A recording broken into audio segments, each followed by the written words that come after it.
Good evening, everyone. I'm Linda Ben-Menashe, and I'm the President of National Council of Jewish Women of Australia, and we welcome you to the latest in our series of Women's Voices webinars. We have four amazing speakers this evening with us from the former Soviet Union, Ros Bellamy, Lee Kofman, Anna Maylis, and Anna Kharzeeva. And you're going to be hearing from each of them tonight with their stories, their observations and their lived experiences. I would like to begin with an acknowledgement both of country and of the traditional owners and custodians of the lands from which we're all meeting tonight, their elders past and present, and also an acknowledgement that today is perhaps one of the hardest days in our Jewish lives in this period of history. I have no doubt that many of you, like me, have been watching what is happening at this very moment in Israel as we receive the fallen, as they're called in Hebrew, four beautiful people, baby, a toddler, a mother, and a grandfather out of Gaza. But Jewish tradition demands that life goes on, and that is what we are here tonight to honour.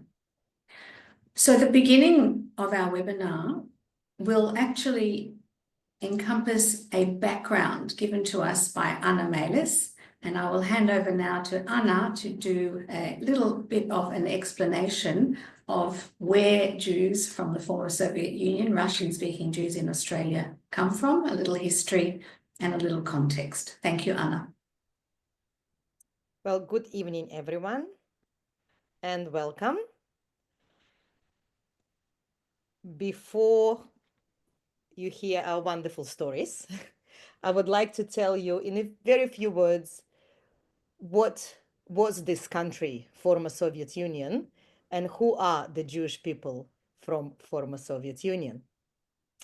I would like to start from debunking a few myths about so-called Russians.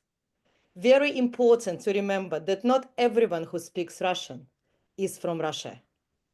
And I will speak about this a little bit later. And no, we do not drink vodka every day. And we do not like cold weather just because we are from a cold country. And this doll that you in Australia call Babushka is actually called Matryoshka.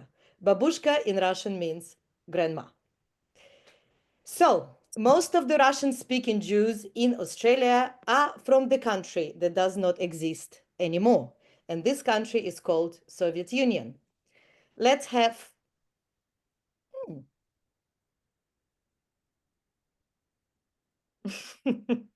Here we go. Let's have a very quick look at the map.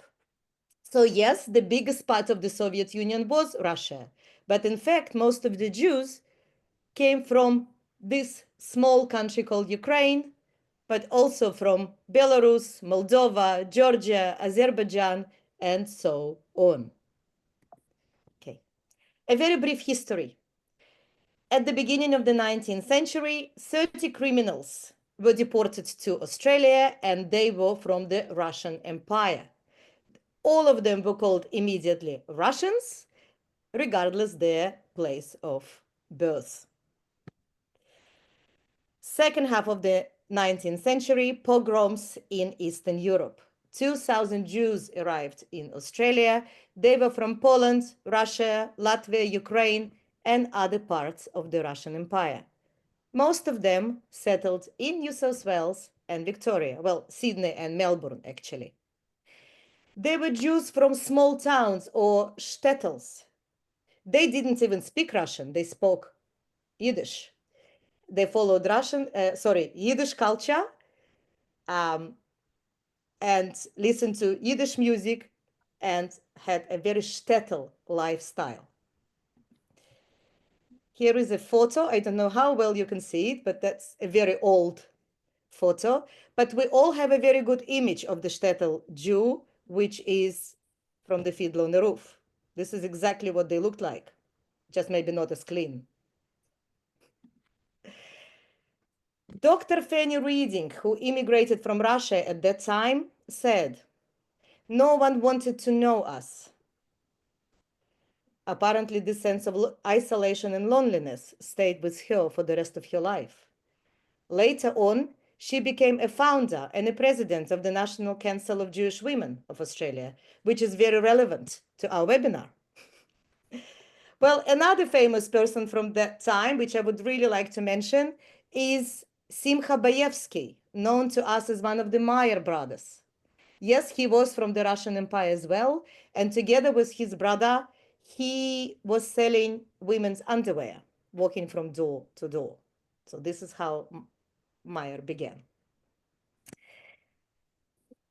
1920, revolution in Russia. Russia is not called Russia anymore, it's Soviet Union, and it shuts its doors. It is impossible to get out of the Soviet Union, but some people do manage.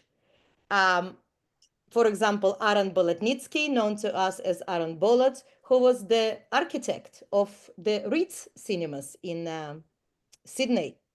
And who doesn't know the Ritz cinemas? Also, by the way, he was the architect of the first Emmanuel Synagogue. Another communist revolution happens later on in China. After the first revolution, many Jewish families had to flee Russia and they settled in China.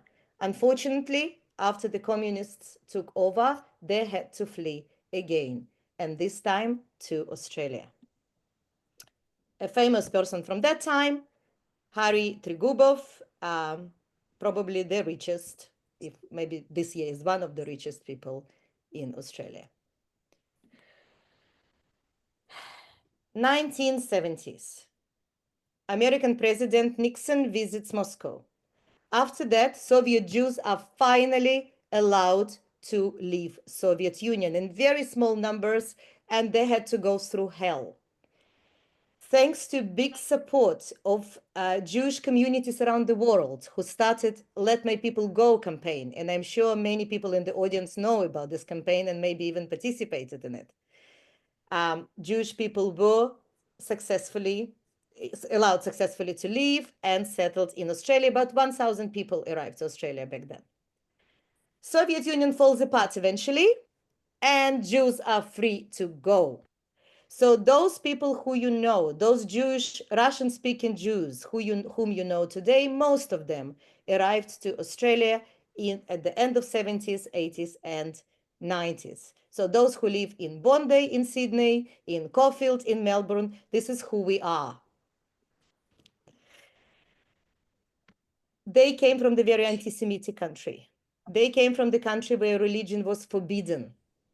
We did not practice.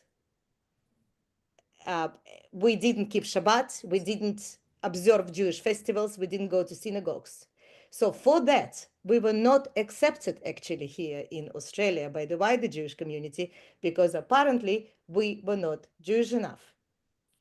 Things have obviously changed within the years, and now there are 3 generations of Jewish families who happily call Australia home. But before that, language barrier, no money because Jews from Soviet Union were coming with one suitcase. And of course, great difficulty to settle. Another small wave of immigration after Russia invaded Ukraine. I don't know the exact number, but quite a few families arrived from Ukraine and from Russia. And as I know, many of them are getting now permanent residence here, and we really want them to stay with us. About 12 to 15,000 Jews live now in Sydney, and same number in Melbourne. This is about 25% of the whole Jewish community. So we are not a minority, I would say. I kind of spoke about this already, about our identity, and I would like to finish my short presentation, but with a few more important facts. So as I said, Russian speaking and Russians are not the same people. Please remember that. Borscht is actually a Ukrainian dish. Those women who cook are all amazing cooks, and they all make the best borscht ever. mothers are extremely overprotective, usually force-feed their children and cry to Aida Shemame song. And like all other Jewish women in the world, they try to make this world a better place. A quick thank you to Natalia, my wonderful friend, who is probably here in the audience, for helping me to put this presentation together. Thank you. Thank you very much, Anna. That was amazing. And before we move on, I just thought maybe we might have a show of hands of people whose backgrounds are in fact somewhere in that Russian Empire.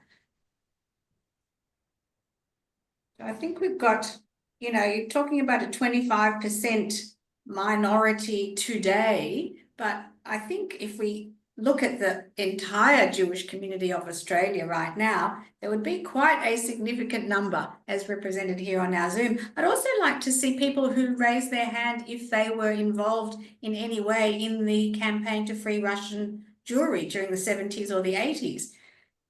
I remember chaining myself to the Russian embassy fence as a young university student, and I'm sure many of you did similar things, and some of you might even have traveled to the Soviet Union, taking prayer books and things like that.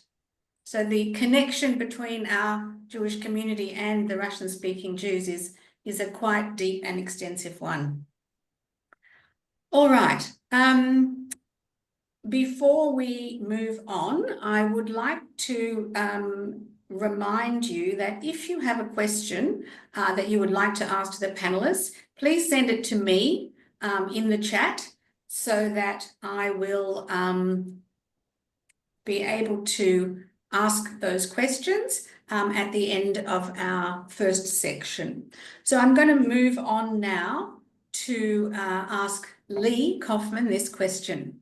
What was it like, Lee, to be a Jew in the Soviet Union, former Soviet Union, and how has that experience affected your later life post-migration?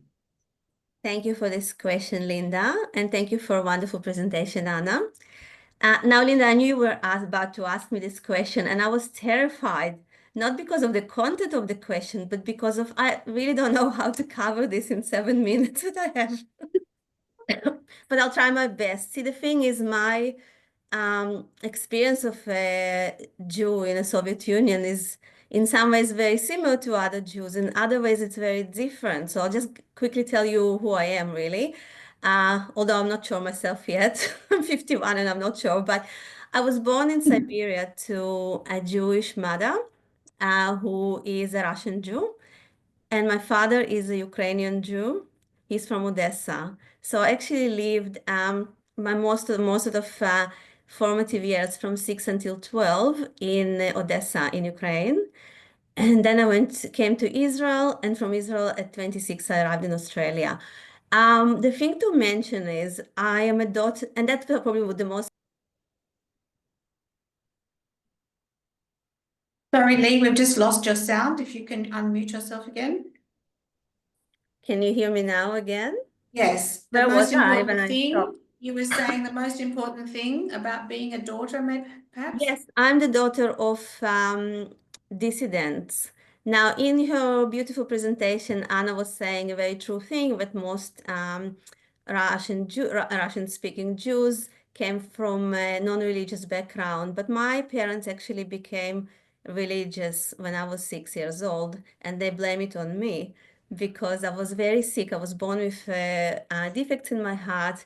And in a normal Western country, these things would be fixed very easily. But in Russia of the 1970s, when I was born, the medicine was in a very sort of dire state. And so my parents didn't know until I was about 8 and had a major heart surgery whether I'll live or die. And so that sort of drove them towards God when nobody else sort of practiced religion. And they actually ended up establishing an underground in Odessa for Jewish refuseniks. Jewish dissidents and refuseniks. For those of you who know, I know that some people today here are not Jewish, so for those of you who don't know, I recognize a lot of beautiful names here in the audience. And for those of you who don't know, refuseniks are Jews, Soviet Jews who applied to live to Israel but were refused. And as soon as you apply to Israel and get refused, you kind of live in a limbo, you lose your job or you get demoted, and generally experience a lot of persecution. But my parents experienced double persecution because they were like active leaders of this underground for people like them. Another thing to mention is that we left, again, sort of going back to presentation of Anna, we actually left the Soviet Union when nobody else left. We left in 1985, just a few months before Glasnost and Perestroika began, when Soviet Jews, it was sort of between the large exodus of Soviet Jews in the 70s and the next one in the early 90s. So there were really literally about 7 people on a plane when we were leaving Odessa, and 5 of them were my family. So I suppose what I want to say here is that I was very aware from very young age, growing up in the anti-Semitic, anti-religious Russia. By the way, I'm not religious myself. I rebelled very young as well. But anyway, against my parents' faith. But I really sort of inherited this sense of opposition to authorities. And I think in some ways it's very typical from what I observed of Soviet Jews. And if you look at the moment at who is at the forefront of the fight against anti-Semitism in Australia, some of our leaders, some of our loudest voices are people like me. I'm thinking about Alex Rifchin. I'm thinking about Zara Cooper, who wasn't born here, but her parents are from the Soviet Union, so she's like Ross Bellamy. So I inherited a sort of sense of very, I think, healthy skepticism towards authorities, but also really good, finely attuned barometer to bullshit, to propaganda.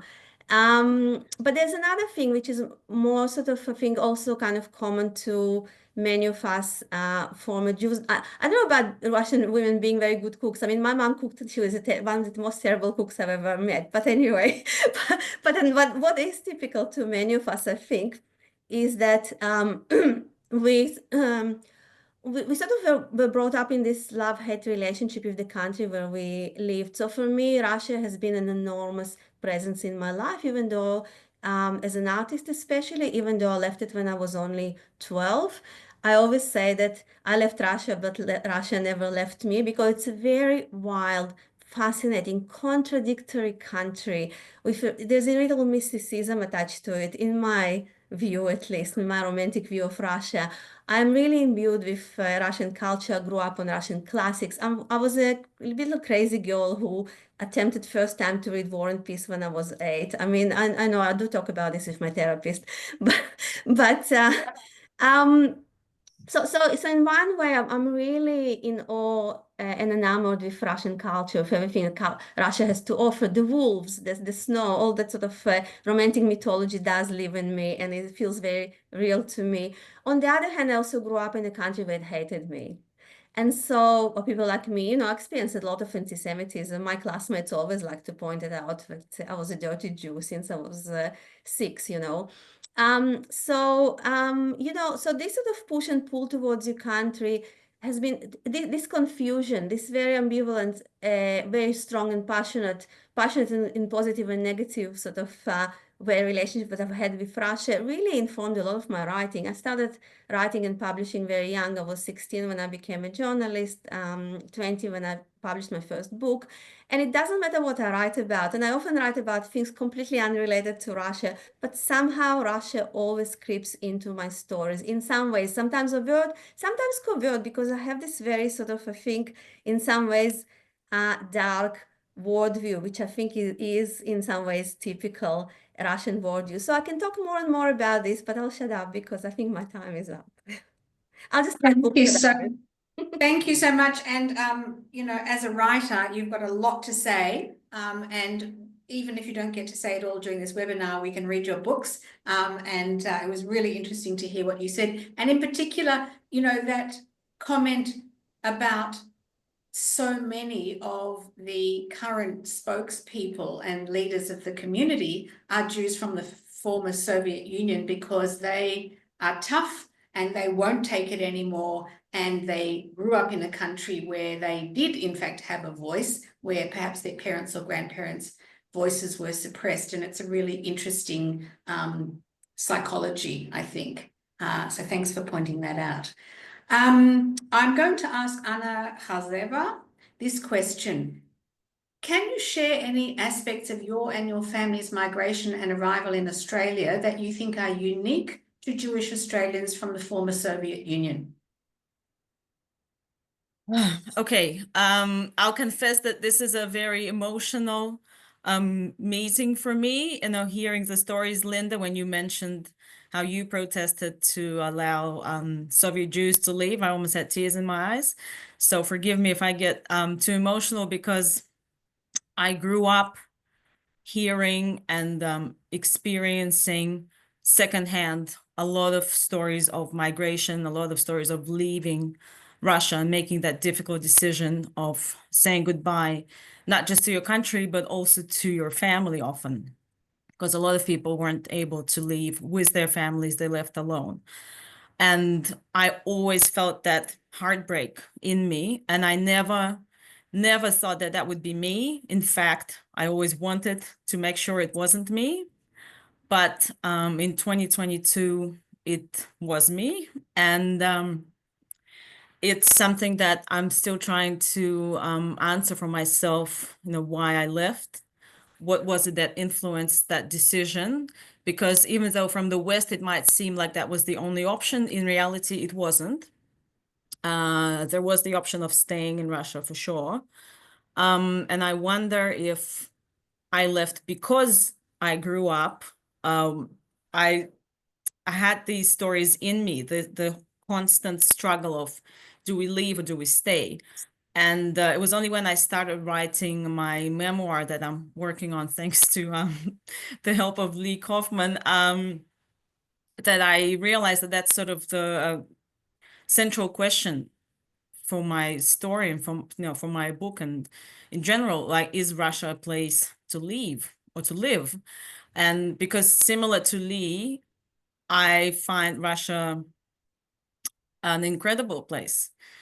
On one hand, the authorities and the regime and all of that is so cold and horrible and scary and just absolutely gruesome. And that is reflected through some of the architecture as well, and through some attitudes as well. But on the other hand, it's a place of the most warmth, beauty, intricacy. It's idiosyncratic and it's fascinating. And yes, Lee, I agree, kind of mystical.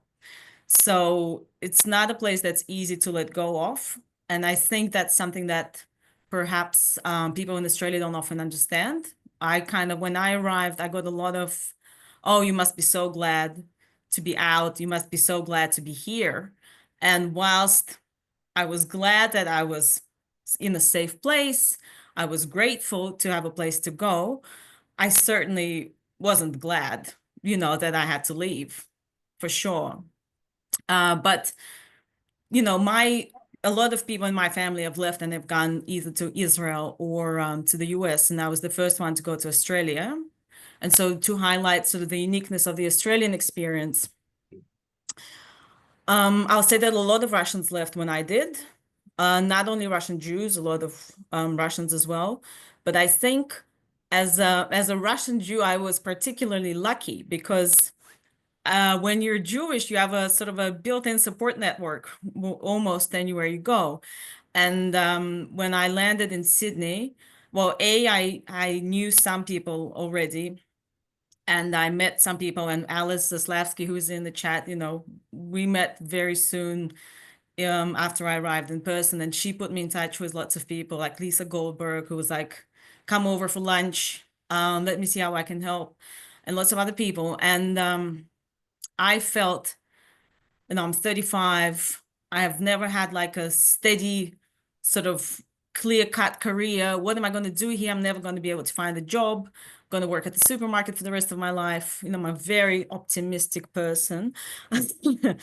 And I was very fortunate that I found a job at Shalom, is now called Shalom Collective. And I felt that that was very much part of my kind of Jewish parachute, you know, my Jewish support network. And I'm, even though I don't work for Shalom Collective anymore, I still feel like I'm part of a community. And, you know, and tonight is an example of that. And I went to the Jewish Food Festival. I presented at the Jewish Food Festival on Sunday. And I walked away feeling like there was a little bit of my family there, you know, that warmth that I knew from my great-grandmother, because she lived to be 105. And I knew her really well. And from my grandmother, that unique Jewish, to me, warmth that I get to experience here when I'm so far away from home, and where I often feel, you know, a little bit lonely and a little bit like, why am I here? Having that support of the Jewish communities means a lot.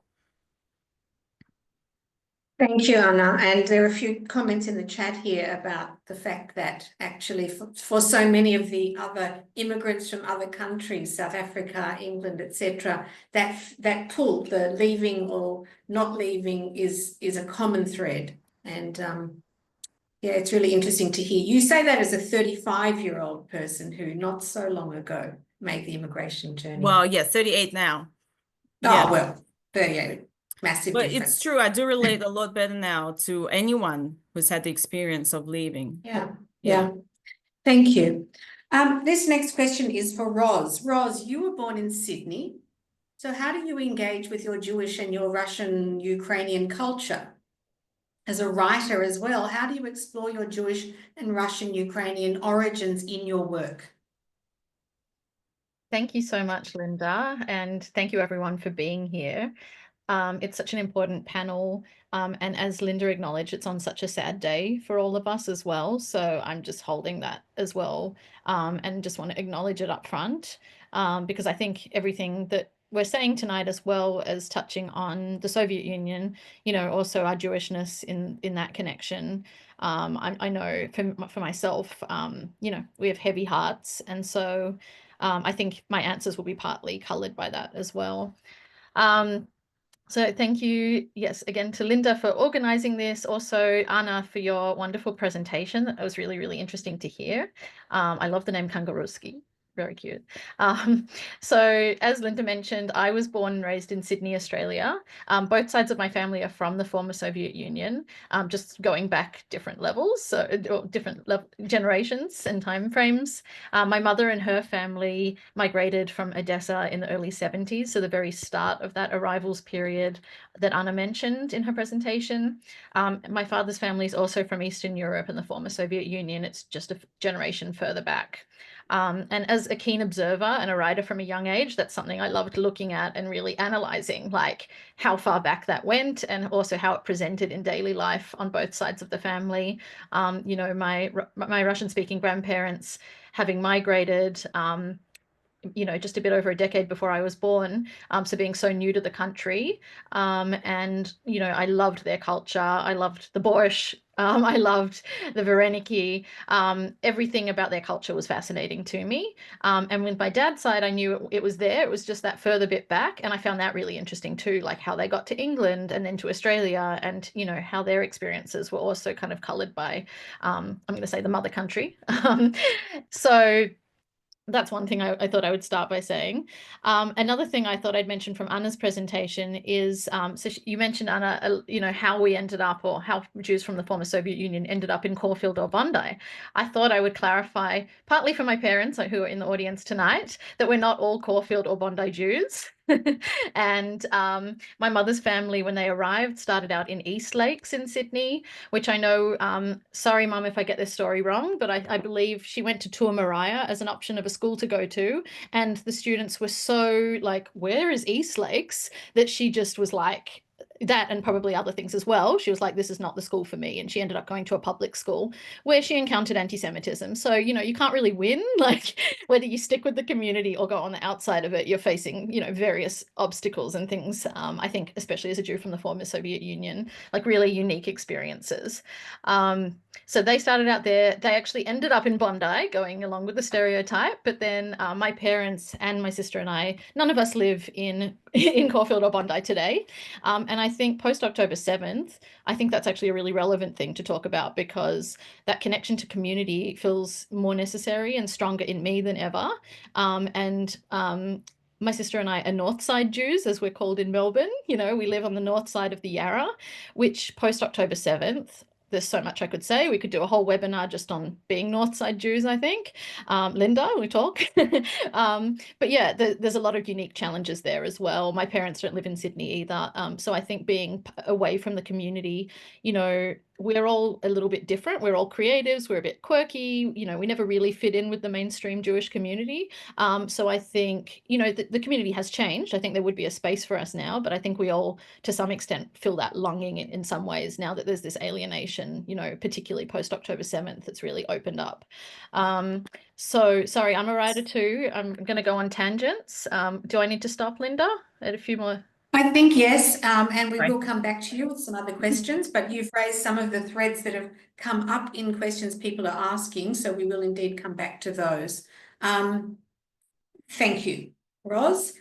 One final question to a panelist, and then we're going to go to the questions from all of you. This one specifically for Anna Maylis. Through Kangarusski and your business, you work primarily with the 3 generations of Russian-speaking families. How have current events, including the post-October 7 world and you know, the explosion of anti-Semitism here in this country, how have they impacted the grandparents, parents and children that you deal with, given what the older generations have experienced before coming to Australia? Oh, well, thank you, Linda, for asking this very painful question. I don't think there is a parent, a Jewish parent, probably in the whole world today, who is not scared for the future of our children. But before I start answering, I feel like I need to explain a little bit about Kangarusski, because that name already was mentioned a few times. So Kangarusski is a community for Russian-speaking Jews who live in Sydney and Melbourne. This community has existed for more than 10 years, and we meet regularly. I would say every couple of months. We celebrate festivals together. We do some educational seminars together. We run camps for children twice a year.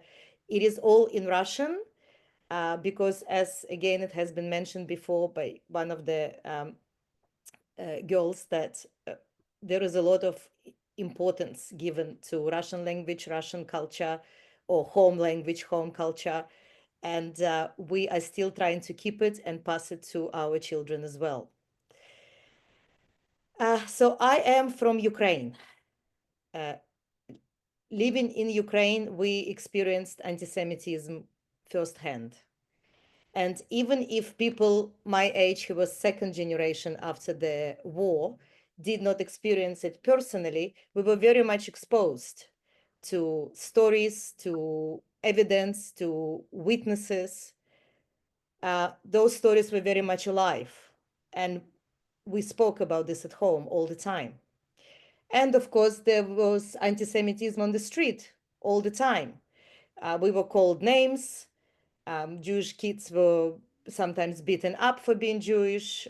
Young adults could not get into certain universities.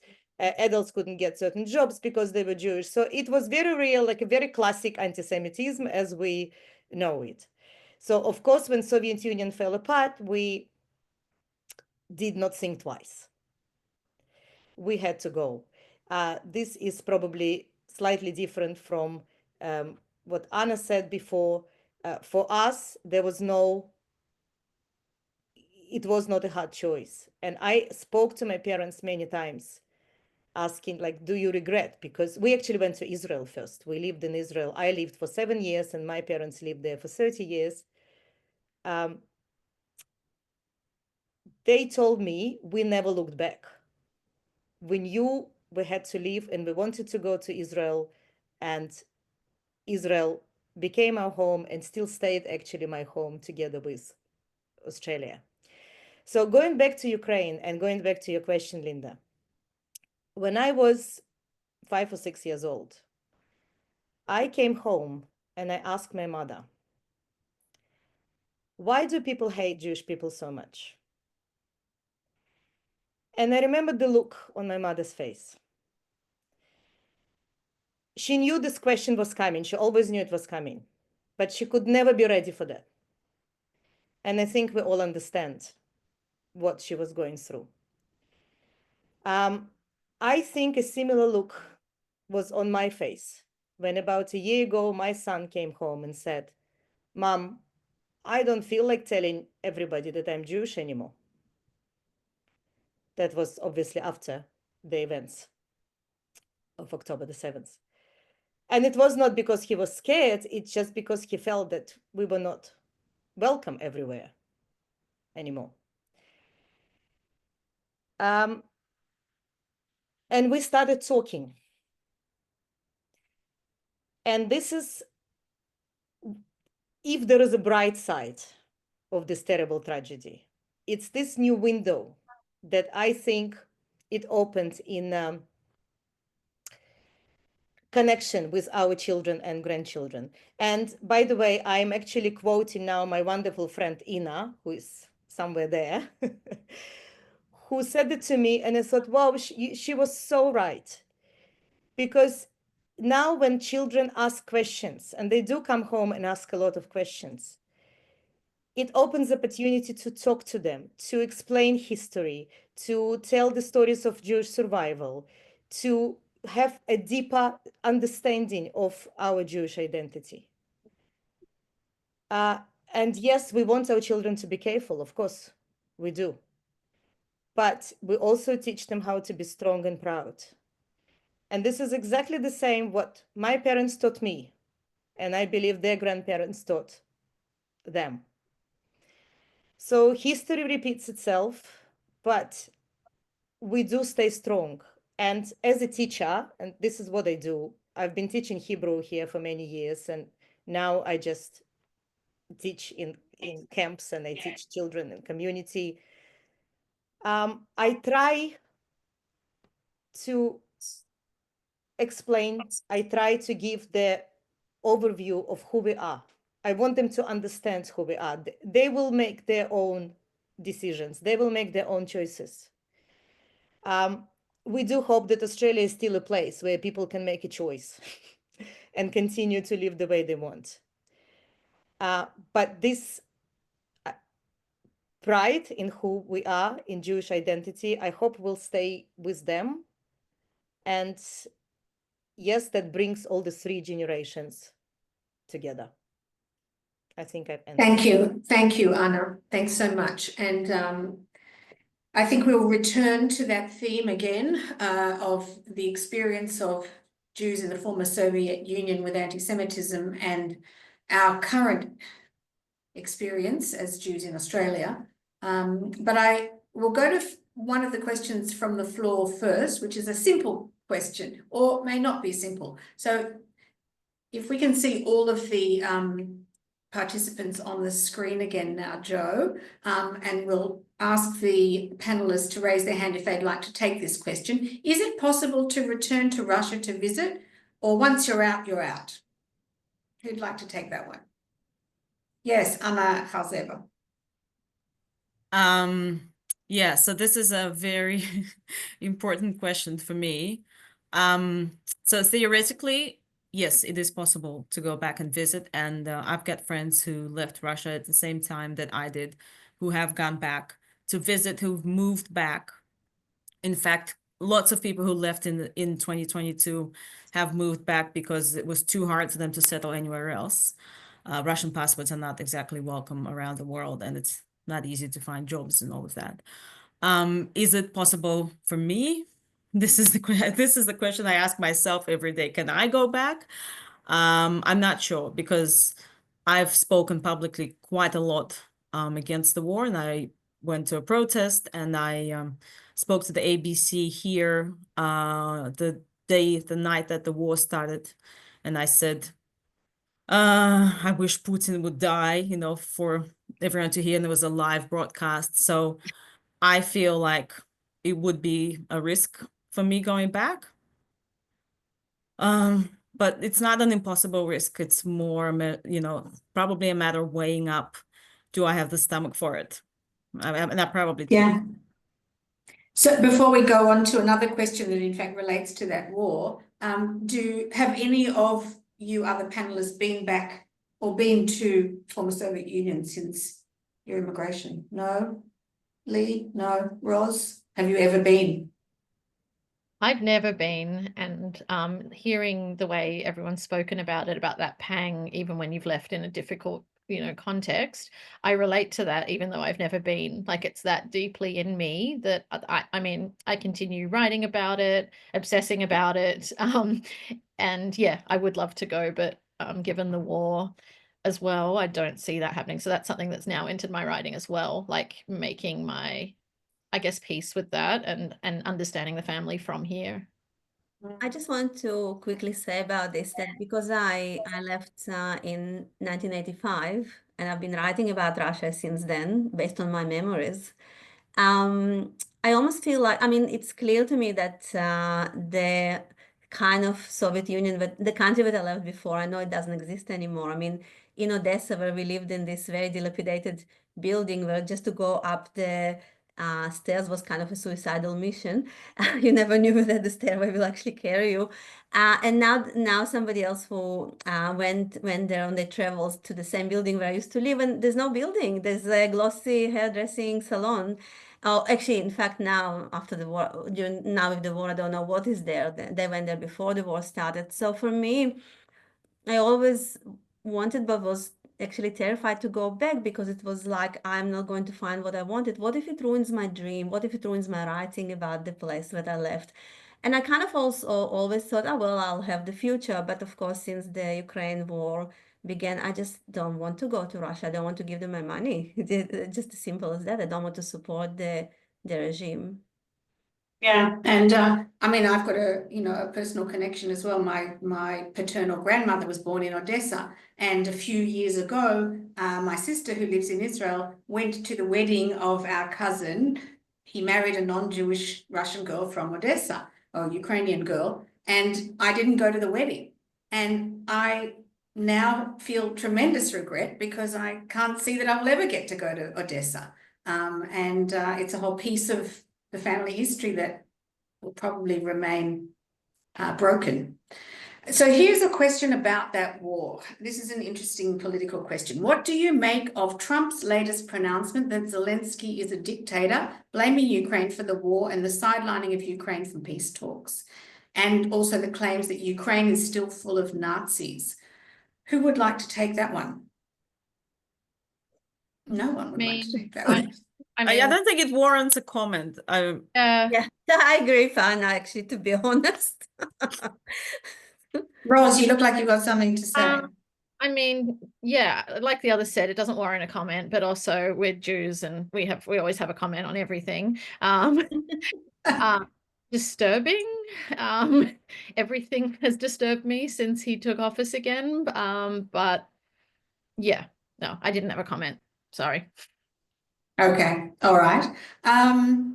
There is a question here about women and the role of women and the perception of women. It's an interesting question.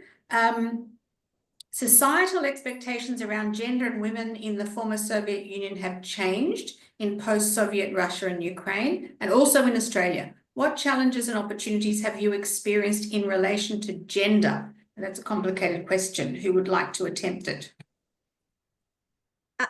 Linda, I can answer it, but can I just say something that's really burning in me? And it's following because my mind, to be honest, I mean, I'm really related to what Rose was saying before, but today it's really all colored by the stuff that's going on around, in Israel and here for us Jews. And there's something that Anna Maylis said before that really spoke to me very deeply. And I wanted to share a little story that happened to me this Sunday. So Anna, you talked about finding yourself in the same situation as your mother found herself in this situation when you were 6 years old, and telling your children what you didn't want to tell. I had a very different but similar deja vu experience this Sunday. So this Sunday I went to a gallery opening in Melbourne, and the gallery was opened by a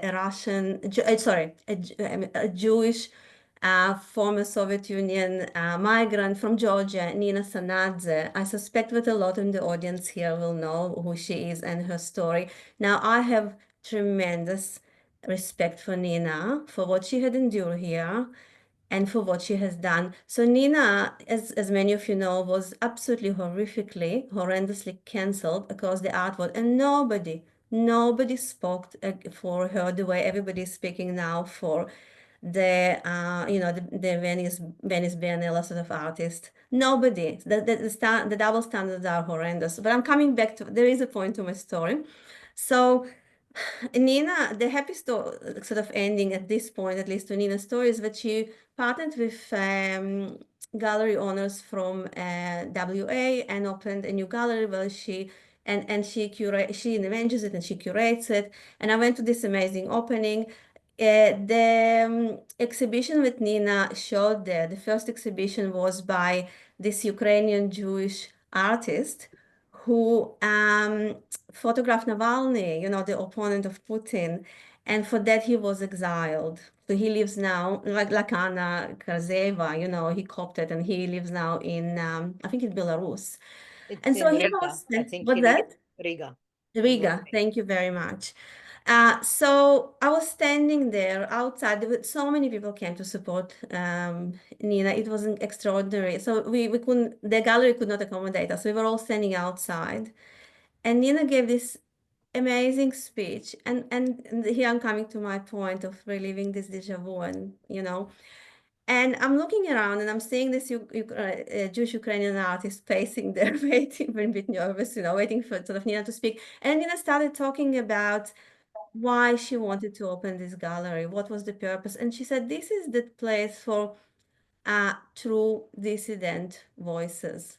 And something in me completely clicked, because I'm a daughter of dissidents, but my parents were religious dissidents. All my life, it's a bit like my relationship to Russia is my relationship to my parents. All my life I've been torn between having enormous respect and love for them, of course, for all they've done, how they opposed the state, how they went against the grain, how they, even though it cost my father his brilliant career as a physicist, as this amazing scientist, it cost him so much. My mother, with all her degrees, ended up cleaning parks in Russia for a living because nobody would employ her because of the presidency. But here I am, but I also was always sort of really feeling torn, because my parents are deeply religious, and their dissident life sort of started with God, and I'm very sort of not religious, and I'm rebellious in this sense.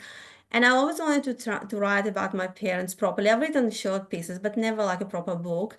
And here I was standing there looking around, because my parents are all different from me. Sorry, that's why I think I'm always been struggling writing about. Here I'm standing there listening to Nina, and I'm going, oh my God, all of us around her there, we are kind of like dissidents now in this post-October 7 life. We're all people who speak up when nobody wants to speak up. We're all people who sort of are now this persecuted minority in so many ways.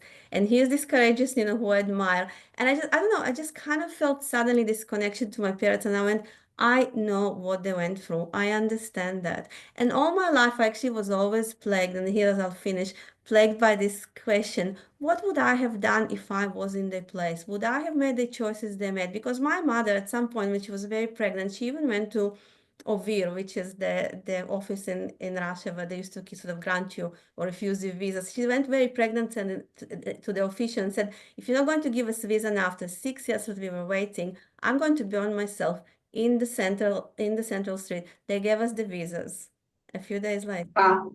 So So back to this idea of gender now, very quickly. Speaking of my But mom, actually, Lee, we might actually leave the that question to the side. There's a few other questions that have come up, and I'd also, I think, send the very interesting article that you wrote where you compared, or you actually explained modern anti-Semitism coming from the left in this country and around the Western world in terms of Soviet anti-Semitism, the way it was experienced in your parents and grandparents' generation. I think I'll send that to everybody because it's an incredibly good piece. There's a comment here from my first cousin, Joan Rod, who says, Linda, your great-grandfather, that's my great-grandfather, Robert Levine, when arriving in America in the early 20th century, was reputed to have said, another word of Russian will never pass my lips. So I guess that's why I don't speak any Russian at all. There is a comment also from Kayla Zuma. Can you mention those like my father and grandparents who left after 1917 and made many of them made Palestine the stepping stone before coming to Australia? Interesting point there. And that links to a question that was earlier in the chat about Jews who migrated to Israel more recently, actually, not to Palestine after 1917, but to Israel after 1989. Why were Soviet Jews not treated properly in Israel? I thought Israel was more against the Middle Eastern and North African Jews than other Jews from Europe.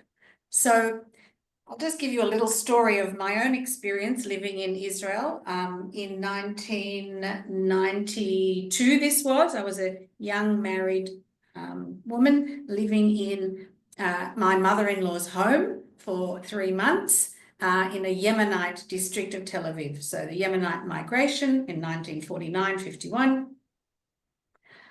And I used to have stones thrown at me by little children in the street who called me Russia Masricha, stinky Russian, because I was this Russian-looking white woman walking in the streets in my Western clothes. And there was tremendous resentment against these Russian migrants, who is what they thought I was, from migrants who had come in the 50s from the Middle Eastern countries. So who would like to unpack that a little bit? I have my own theories. Anna Maylis. I arrived to Israel, I was 17 years old, and it was in 1990. And yes, I was called all these names that you mentioned and everything else. Yet it was so much fun. I cannot say that Israelis were not nice to us. I can tell you so many stories, starting from my family arriving to Israel without a single suitcase because they were left in Moscow in airport. And our suitcases, so we came with one handbag. Our suitcases arrived in 3 months. Within these 3 months, we were given everything by Moroccan family that lived across just opposite our door, by Yemenite family that lived under us. We did not really experience hatred.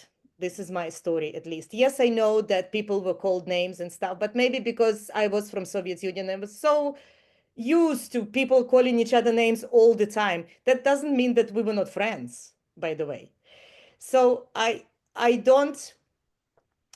not saying that it was a nice thing to do, but I think that that immigration from Soviet Union, especially at the beginning of the 90s, was extremely lucky, much luckier than people who arrived later, because we received full support from the government.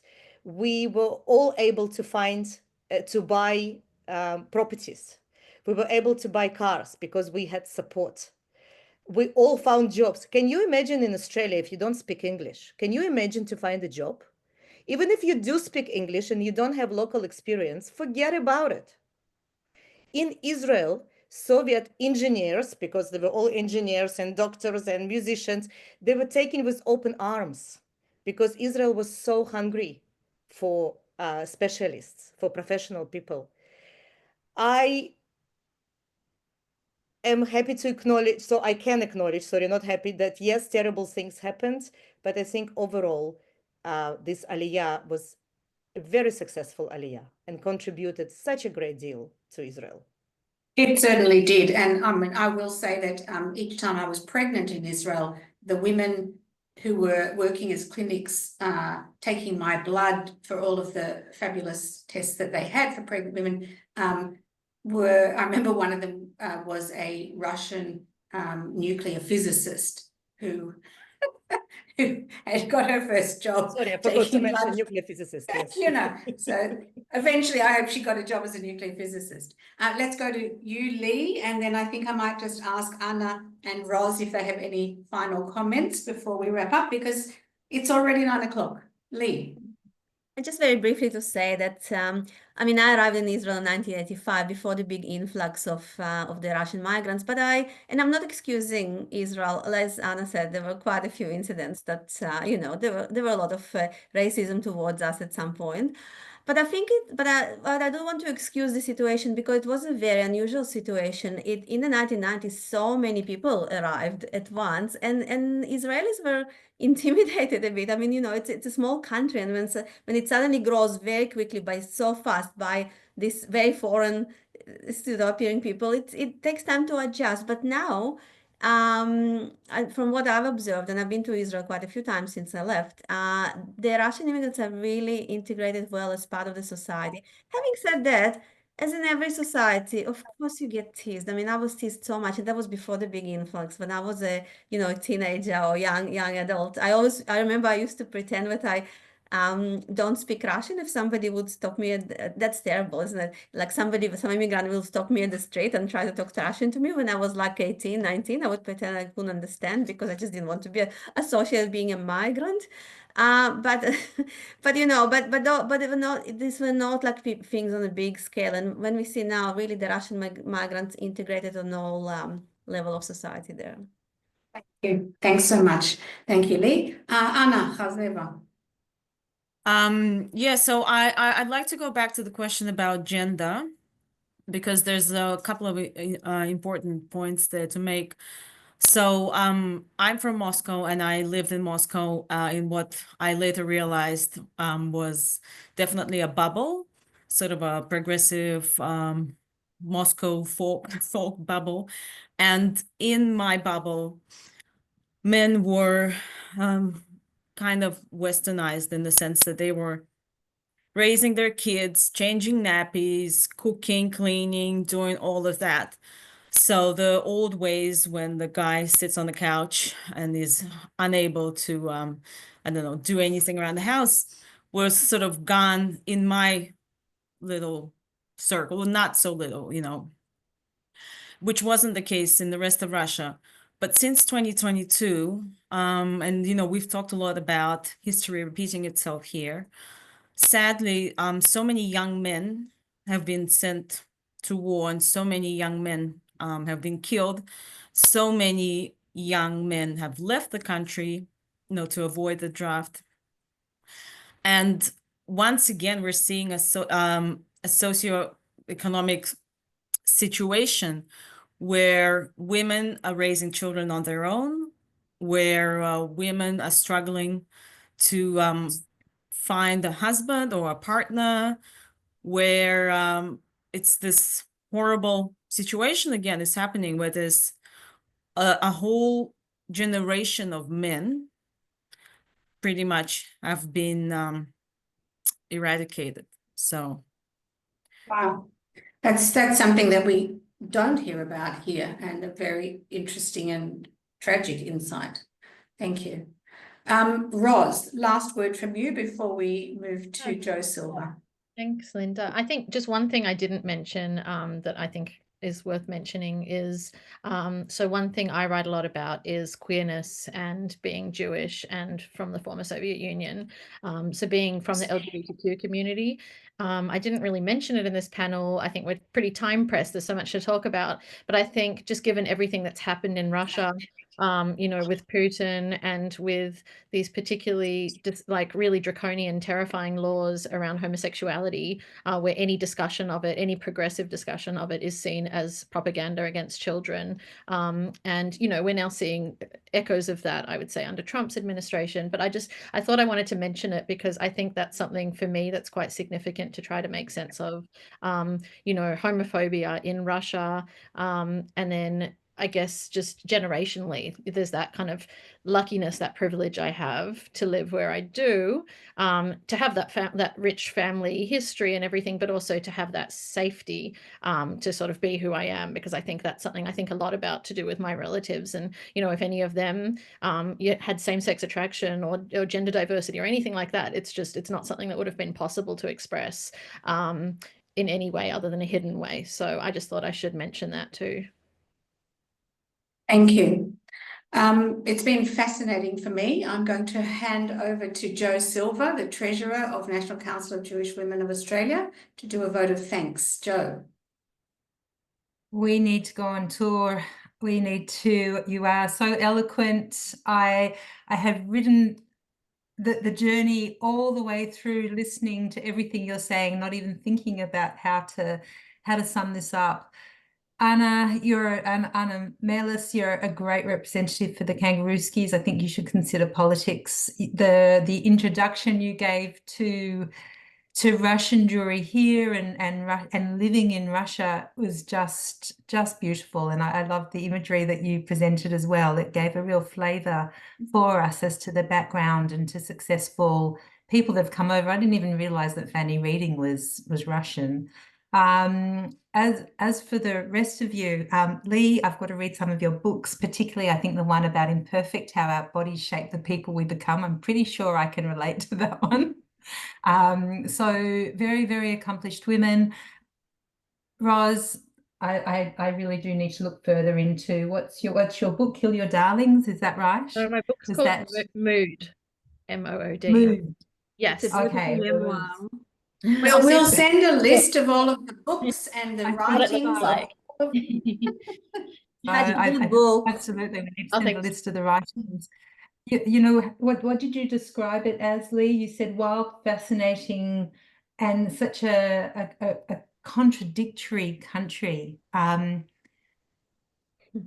Being able to talk with you, or not talk with you, but having you present, you're so excited, you're so enthusiastic, the energy that you've brought to the conversation to show what being Russian means, and yet the juxtapositions between the anti-Semitism and the difficulties of Russian life really came through in this talk. And Anna, you've just arrived, Anna Kharzeeva, you've just arrived, but so much you've added already to our country and will add, I have no doubt. Thank you to all of you. And yeah, Linda, we just have to call these talks something like speakers on steroids.